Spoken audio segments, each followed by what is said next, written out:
বীরভূম জেলার সদর শহর সিউড়ি।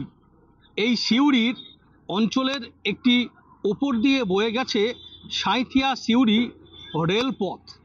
খুব স্বাভাবিকভাবেই বোলপুর থেকে সিউড়ি যাওয়ার যে মূল রোড, সেই রোডে উপর রয়েছে সিউড়ি ঢোকার আগে একটি রেল গেট।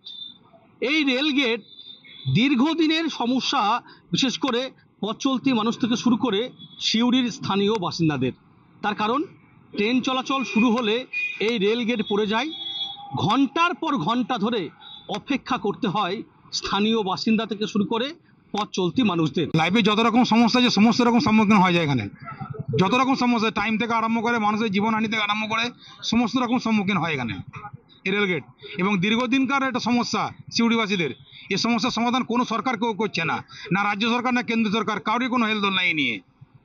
কাজ তো চলছে কিন্তু খুব ধীরে গতিতে। ও এক একটা কন্ট্রাক্টর আসছে, এক এক রকম কাজ করে বেরিয়ে যাচ্ছে, আবার থেমে যাচ্ছে কাজ।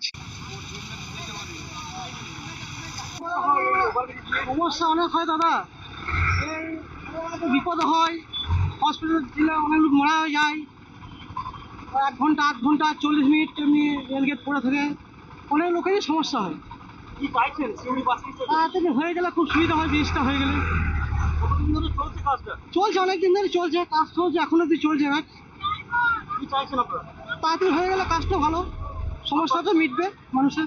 খুব স্বাভাবিকভাবেই সাধারণ মানুষ চূড়ান্ত নাকালের শিকার হচ্ছে, চূড়ান্ত ভোগান্তির শিকার হচ্ছে। সিউড়ি বাসিন্দা থেকে শুরু করে পথ চলতি মানুষদের এখন একটাই প্রশ্ন, কবে কবে কবে হবে এই ওভারব্রিজের কাজ সম্পন্ন? সেদিকেই তাকিয়ে সকলেই। আমার শহর সিউড়ি থেকে মনা বীরবংশী, কলকাতা টিভি।